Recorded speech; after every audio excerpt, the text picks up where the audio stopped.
প্রশ্ন ফাঁসের অভিযোগকে কেন্দ্র করে টানা আন্দোলনের মুখে ধর্মেন্দ্র প্রধানের পদত্যাগের পর ভারতের নতুন শিক্ষামন্ত্রীর দায়িত্ব পেয়েছেন প্রহ্লাদ যোশী। তিনি তার বর্তমান দায়িত্বের পাশাপাশি শিক্ষা মন্ত্রণালয়ের অতিরিক্ত দায়িত্ব পালন করবেন।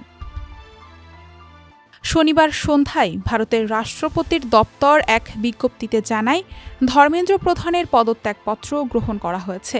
একই সঙ্গে কেন্দ্রীয় খাদ্য ও ভোক্তা বিষয়ক মন্ত্রী প্রহ্লাদ যোশীকে শিক্ষা মন্ত্রণালয়ের অতিরিক্ত দায়িত্ব দেওয়া হয়েছে। দেশের মানুষকে প্রতিদিন সুরক্ষিত রাখার প্রত্যয় নিয়ে সেফটি কেবলস সহ এলো সেফ সিলিং ফ্যান। এর কয়েক ঘণ্টা আগে প্রশ্নপত্র ফাঁসের অভিযোগ ঘিরে চলমান আন্দোলনের মধ্যে কেন্দ্রীয় শিক্ষামন্ত্রীর পদ থেকে সরে দাঁড়ানোর ঘোষণা দেন ধর্মেন্দ্র প্রধান।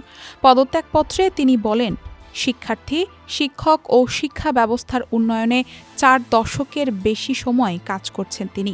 চলমান পরিস্থিতিকে রাষ্ট্রবিরোধী শক্তি যেন অপব্যবহার করতে না পারে, সে কারণেই তিনি পদত্যাগের সিদ্ধান্ত নিয়েছেন। ধর্মেন্দ্র প্রধানের পদত্যাগ ছিল দিল্লির যন্তর মন্তরে টানা ৩৫ দিন ধরে চলা আন্দোলনের অন্যতম প্রধান দাবি। তার পদত্যাগের পর আন্দোলনকারী সংগঠন ককরোচ জনতা পার্টি কেন্দ্র সরকারের আশ্বাসের পরিপ্রেক্ষিতে আন্দোলন প্রত্যাহারের ঘোষণা দেয়।